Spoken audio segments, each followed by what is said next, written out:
and welcome back to Let's Play E7. Last time we finished up the Earth Sanctum, this time we are on our way to Seagram so we can visit the Fire Sanctum. We have to travel through the cave byway to get back there. Now you may remember the last time we were here, there was this pathway leading north which led to another Iska seal, moon seal, that we can use our Moonsong Bell on. And we are going to be doing that in this video, but not right now. We want to wait a little bit before going that way. That way leads us to Kylos. Like I said in the previous video, if we try to head directly to Kylos after we leave the wilderness, we'll hit another checkpoint and just be blocked off. Now, I am intending to go to Seagram first, but there is something in the path to Kylos that I want to grab, so that is why we're going to be heading that way. Here in the boss room where we fought the ogre, there is another Pickard. If only we could do something with those. I suppose I may as well just let you know right now, we are going to figure out what to do with those Pikkards in this video, and believe me, it is a quest that is very worth your while to do once we obtain it. So, nothing much has upgraded here. You will be able to find those wolf Titanos, like so. He just kind of slapped me across the field. But we are just going to leave him about his business at the moment. We just want to get to Seagram. We are perfectly fine on levels, and I'm probably going to have to do a little preparation for the boss of the next dungeon anyway, so I'm not too worried about stopping to fight anything along the way, regardless. Here in Seagram Village, we want to enter first. Head into here to tag the monument. And upon entering the village, we get a cutscene.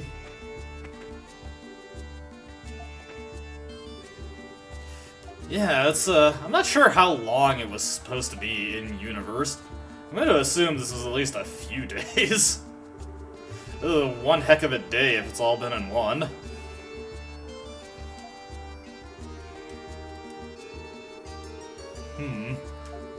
Figures. Looks like Mustafa still hasn't gotten over his resentment of his father. Alright, that should do us good. Yeah, let's head to the other's house and... Wait, what? Sounds like trouble is afoot.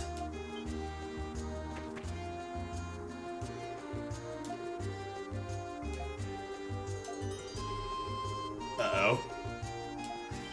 Is it just me, or... is Iskan fever becoming more severe in recent times? An uptick in cases, and it seems like the people already suffering are suffering even worse from it.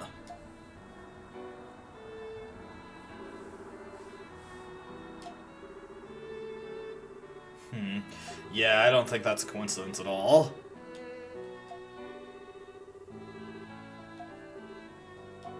What can we do for her?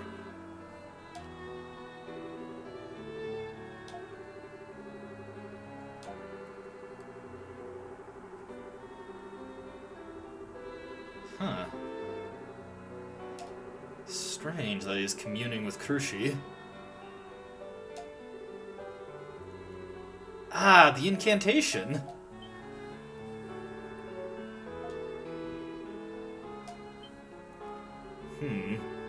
Yeah, this is a lot to take in at once. Well, despite the severe situation, we do need you to come with us, Mustafa. We can't get into the Sanctum without you.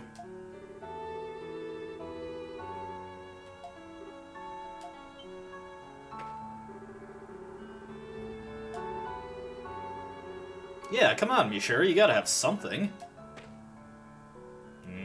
Suppose that's asking too much.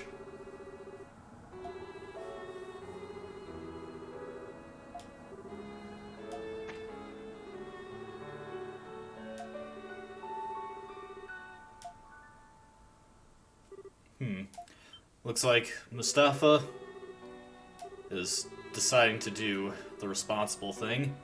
We can only assume that Krushi stayed up through the pain just to get that incantation to Mustafa.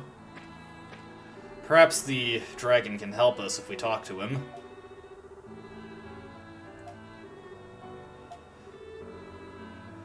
Mustafa's a little hard-headed, but he does recognize the greater good.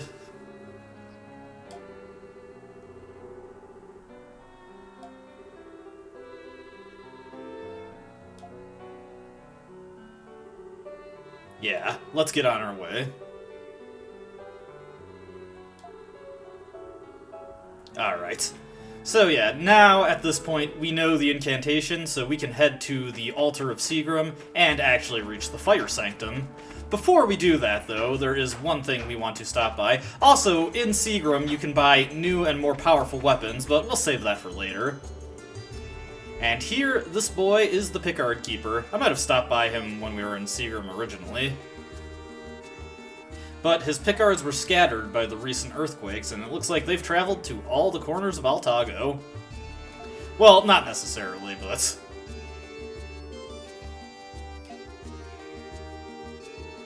Well, we've seen a couple. Oh, absolutely. And we automatically get the quest Finding Pikkards. Now, when we interact with the Pikkards, we can pick them up and return them to the Pickard Keeper. One thing to note about this, though, you can only carry one Pickard at a time. Now, we actually have access to all the Pikkards at this moment, although one of them is actually within the fire altar, or what's the name of that place? Once again, my terrible track record with remembering names in this game is coming up. It's weirdly just this game. Whatever. The Flame Shrine. We'll just call it that. One of them is in there, so we do need to get there before we can actually get that one. But the other one, there's actually not any within Kylos or the dungeon beyond Kylos, the Wind Precincts. But there is one in the path to Kylos, past that Moonsong door. Now, at this point, we can actually defeat this giant worm. We don't do great damage to him, but we do appreciable damage, so we're gonna fight him. He has two attacks. He can slam the ground and creates a quicksand pit. You stand in that, you get hurt. He can also spin around him. This is literally the only thing that he does, more or less. I think he might have one other attack, but he very rarely uses it.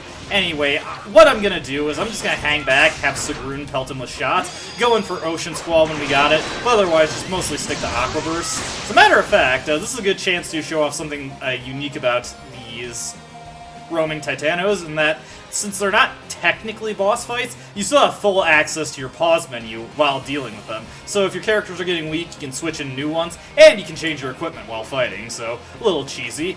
But let's equip the Blue Jewel, use that to eke out some extra damage by just getting as much XP as possible. But yeah, we're just gonna hang back, pelt this guy with Aqua Burst. Very, very easy way to deal with them. These fights with the roaming Titanos, very boring, I'm gonna be honest with you. They have there we go, that's his third attack. He can spit something at you. Very rarely does that, funnily enough. But yeah, these fights are very, very boring. The other one, the giant centipede, we can technically fight him at this point, but we would do absolutely abysmal damage to him, so it's better to save that one for later. I think we would actually want to save that around the time we're going to be ready to go to the final Sanctum, which, as you can imagine, would be the Sea Sanctum, given the order we've been doing this in. But yeah, this guy cannot be stunned. Honestly, yeah, this is kind of taking a while, so I'm just going to speed this up in post right now.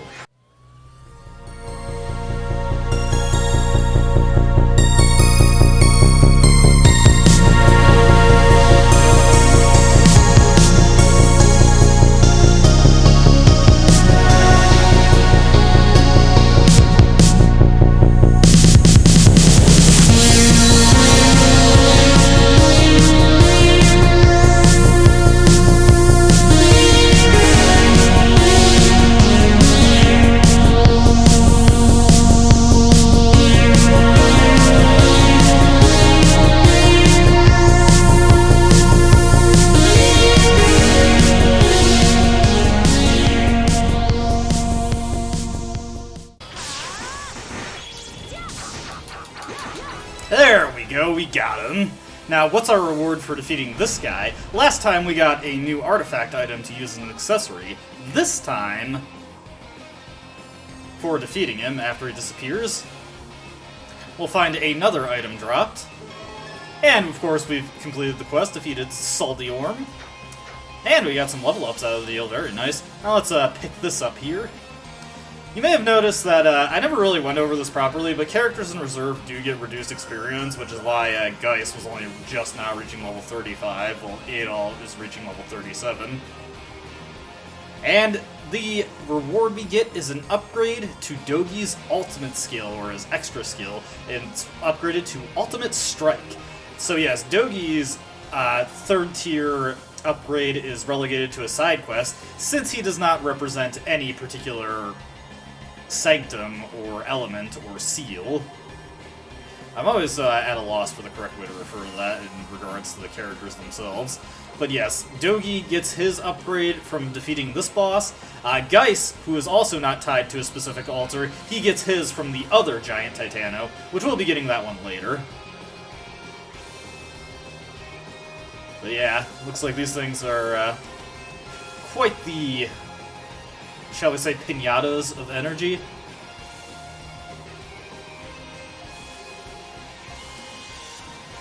But yes, Dogi's got another upgrade. Sadly, after it would have been useful. It's going to be a long time before we use Dogi again, but it'll be a decent addition to his arsenal once we do get to use him.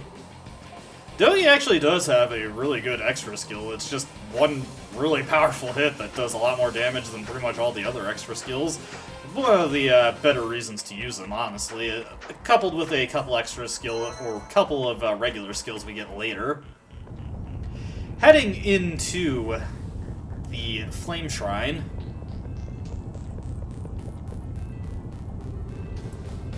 Oh, it is just the Flame Shrine, okay.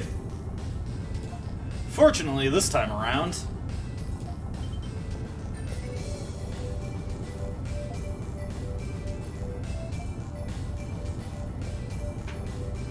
well, since it's taking a while, I'm just gonna say it. Mustafa fast travels us to the end, so we don't have to worry about running all the way through to get to the end. We're just taken there immediately, already at the monument.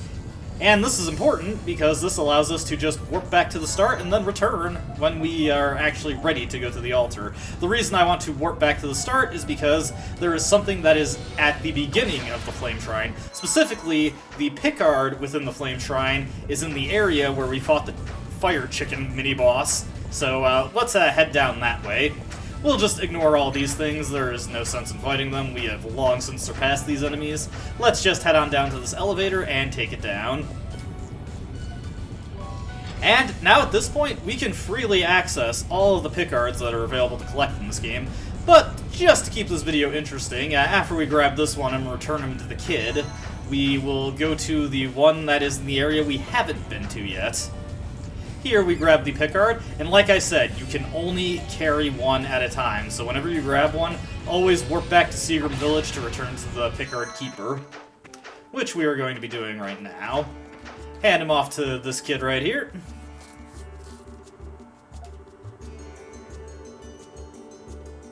And the Pickard is returned to the pen. One down, 6 more to go.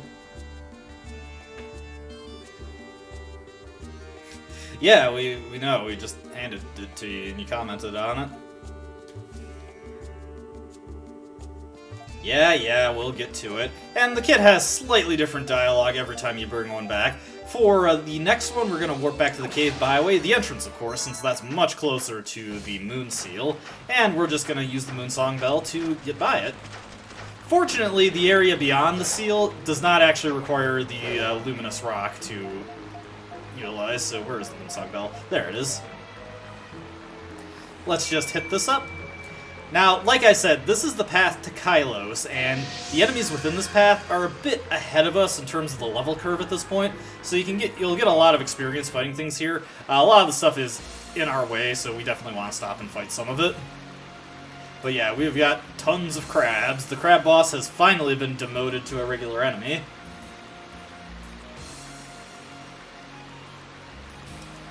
Yeah, now that I'm seeing the spikes and thinking, I don't know if I actually commented on it, but there are actually achievements tied to dying to the spikes and drowning, so if you want some easy Steam achievements, you can get those. Let's get the training ring back on Sigrun so she can do some more work with Aqua Burst. And we'll kill a couple of these guys just so we can get, what is it, our beast here filled out. Man, I am spacing out something fierce right now. Maybe I'm just caught up with thinking about what I'm going to be doing later. Probably going to be playing a bit of Phasmophobia with friends once my friend finishes with one of his classes. Other than that, still making some progress on Cold Steel 3. Finally, yeah, past the heavy cutscene section to that game. Here, let's hit this giant crab with those wall, just to take him down really quickly. There we go, already almost dead.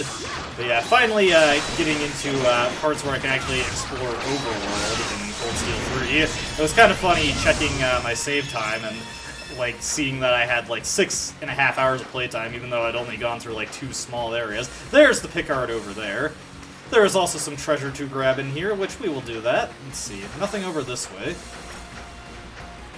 We want to head over here right now, and we'll take the right. This will lead us to some treasure.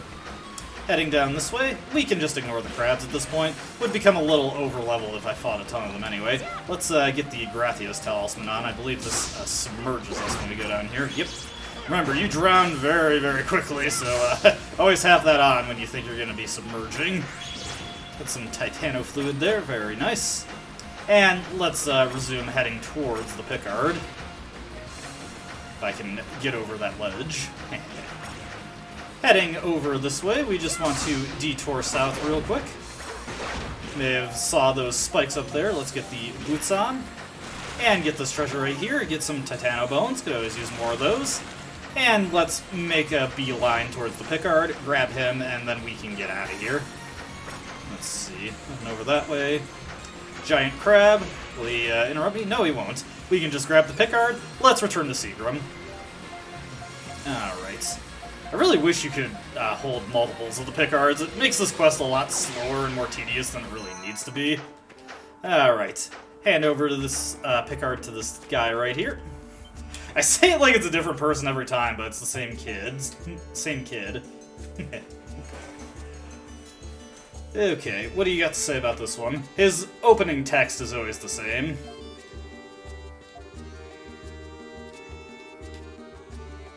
Yeah, we get you. Next one is, of course, the Shrine of Origins. Let's just grab that one.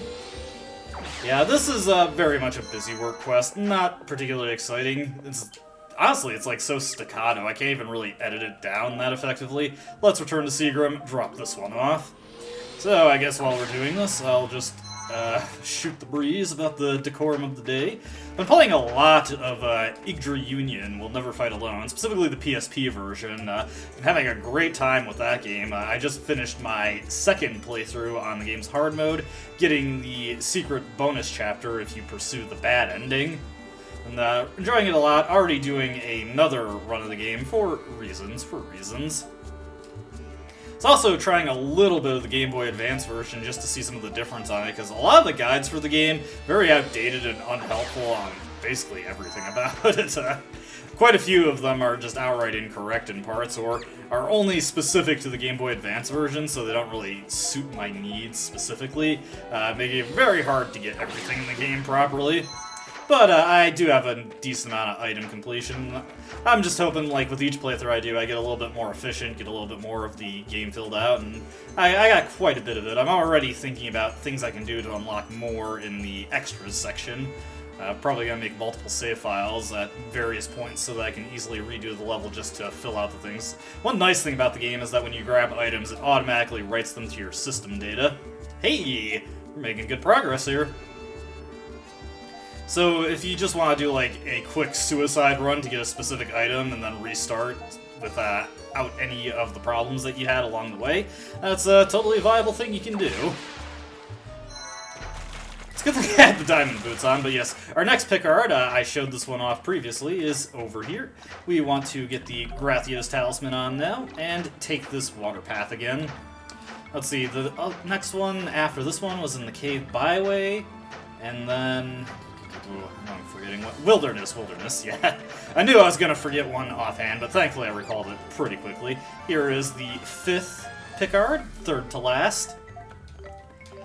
Now, this is a very tedious and annoying quest, but it is highly, highly worth your time to do it. And look at the time on this video, it's not taking too long. Like, what, we've only been spent like 4 minutes on this so far. The reward is well worth the effort of tracking all these things down, especially since a good chunk of them you're going to encounter on your way to Seagram at this point anyway, so you already know where half of them are.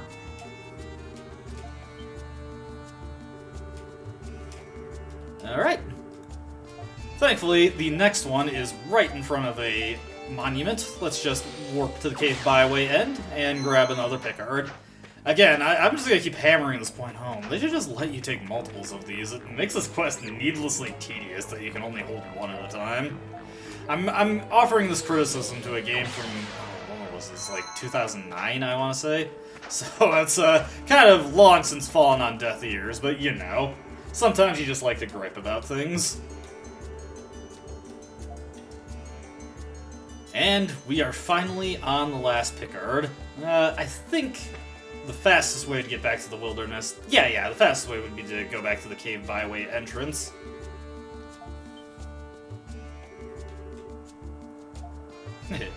We'll get him. This kid loves his Pikkards. Hopefully another earthquake doesn't happen shortly after we return these things and then they're just gone again. That would be rather unfortunate, and if I were that kid, I would be quite irate at that moment. Okay, heading over this way. I think I kind of went into a dead end. You know, you only go through this area like once, so it's pretty easy to forget the exact way to go. Alright, back to the wilderness. Unfortunately, the Pickard is right by this entrance here, so let's just head over this way. Don't bother fighting giant spiders, as long as they don't charge me. Here we go.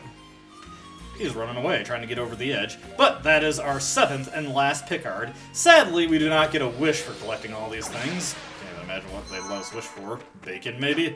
But we do get an awesome reward for returning this kid's weird pig creatures to him. Not sure what Pikkards are supposed to be. Like, they're definitely a type of amalgam creature, like something you'd see in Avatar: The Last Airbender, but, like, what are they, pigs mixed with cats? Hey! Aw, they're glad to see you, too. Oh, he speaks Pickard. And we get the Crimson Jewel. This is a one-of-a-kind accessory, and it is an upgrade to the Blue Jewel. This one reduces your SP usage by 50%. It is... Luke Pickard. I forgot about that one. Yeah, all these things have pun names.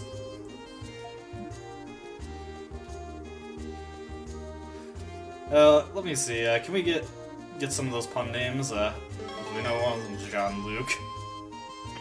This one? No. Okay, so yeah. I'm pretty sure they all have pun names. Maybe I'm misremembering that. Now that that's taken care of, but yeah, Crimson Jewel reduces SP cost by 50%.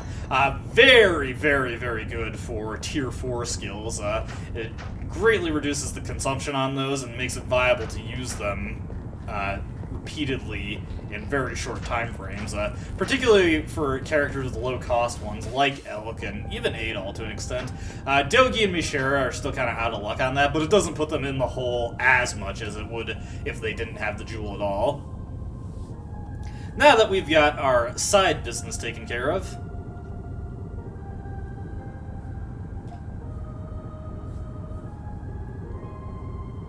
once again, Adol feels his connection with the dragons, and Mustafa is, yep, he's dutiful, Dogi, don't worry, he hasn't forgotten why he's here. Yeah, it's about as ready as we'll ever be.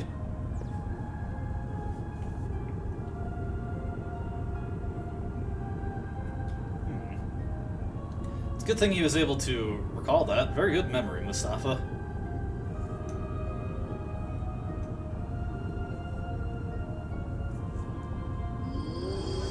And with the incantation, and through Crucia's effort, we are saved having to go through a mountain of paperwork.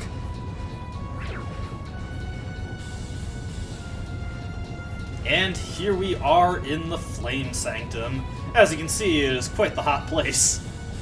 This area has quite a few places to hurt yourself on, and like the Flame Shrine proper, we will need the Ice Crystal to go along lava paths, but we will also be coming across spikes and various other traps that can hit us for pretty heavy damage if you're not careful. And as we've seen with the previous times I've dealt with floor hazards, I am not that careful. Let us not tarry. I like that. That's a good word, tarry. But I think we'll call it a video here. A bit of a shorter one than what I usually do, but kind of an awkward place if I keep... We'd kind of end in an awkward place if I keep going. Next time, we will deal with the Flame Sanctum and whatever trial awaits us. I'll give you 3 guesses, and if you guess wrong on the first 2 times, it doesn't count. Alright, as always, I hope you enjoyed watching, and I hope to see you next time. Until then, goodbye.